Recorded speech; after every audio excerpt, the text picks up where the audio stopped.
Hey, what's going on? Just Love fam. It's your boy DRJ checking in on May the 4th. And so, may the 4th be with you.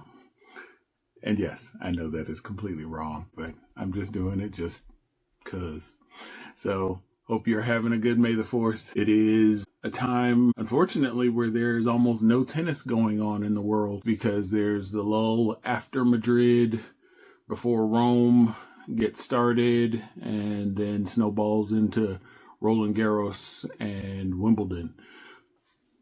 We're going to take a little moment just to recap some of the stuff that's been going on during the early part of the clay court season. With the results at Madrid, we see that Jannik Sinner is continuing to do Jannik Sinner things, as are Katerina Siniakova and Taylor Townsend, representing strong through these last several 1,000 tournaments. And so mad props to them. It is difficult to do, difficult to sustain, but we had Sabalenka make a nice strong push before Haley Batiste did something that I don't think anybody saw coming. So big ups to her as well, representing the U.S. and herself, her team very well.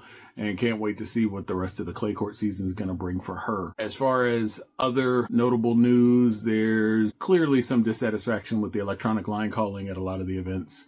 And so we'll see how that plays out because a lot of the players got frustrated. I know Taylor did at one point, Mira Andreeva as well. Roland Garros was expected to be the last major to fall and come around to electronic line calling. And with all of the discontent that we've seen, curious to see if they're going to make a change back or if they'll also stick with the electronic line calling, which I think is worthwhile because the human eye can certainly be an error, which is not to say that electronic line calling cannot, but as they've started doing a lot more video reviews than I've ever seen before, in tennis specifically, then the ultimate goal is to make sure that you get it right. More to come with that as we progress into the rest of the clay court season. Also want to take a moment to say, as Mira Andreeva was in contention for both the singles and doubles championships, she fought really hard, really well. The tears flowed, of course, when she was unable to win the singles title. And I heard some folks commenting on the fact that she got snubbed by her Ukrainian competitor who emerged victorious, winning her first A1000 title, Marta Kostyuk. And I've talked a little bit about that before. And so although the U.S. is at war right now, it is not a war that we started. And there's more hostility towards the ones who started it. The President of the United States, the Secretary of Defense /War, and those who have gone along with that. But there aren't very many Iranian tennis players. And the situation is a little different when it comes to Russia and Ukraine. Russia is clearly the aggressor. Not that Mira Andreeva, Arina Sabalenka, any of the Russian or Belarusian players play an active role, but understanding where the Ukrainian players are coming from, I can certainly understand the lack of a handshake. I did not readily understand the complete absence of any acknowledgement at all, other than Mira Andreeva was one of the girls that Kostyuk competed against over the course of the week, but there was no shout out to her, no shout out to her team for the work that they've put in. And I feel fairly confident that all of the members of her team are not Russian or Belarusian.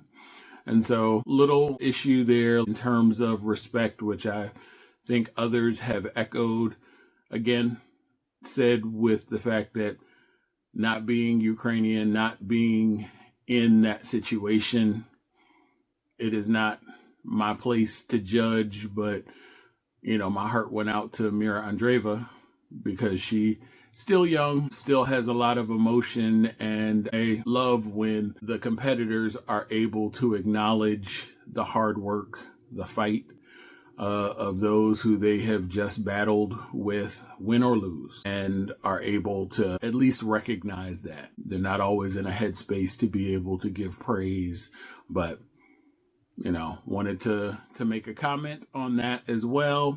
We on the lead up to Roland Garros, I'm not sure where things ultimately stand in terms of Carlos Alcaraz, who appears to be the only one right now who could stop Jannik Sinner if he would be back and healthy enough to do so. Again, we'll see, because there have been some folks vying for a spot not only at the end of the year, but to broaden that Big Two designation that currently exists. Some to watch are Ben Shelton, Arthur Fils, Rafael Chodar, Casper Ruud always, Sasha Zverev. We will see if any of them is able to topple the Italian giant. All right, y'all. The main reason I was really sad that there was no tennis, not only internationally, but for me today, is because I wanted to show off my new racket, which you should be able to see. Features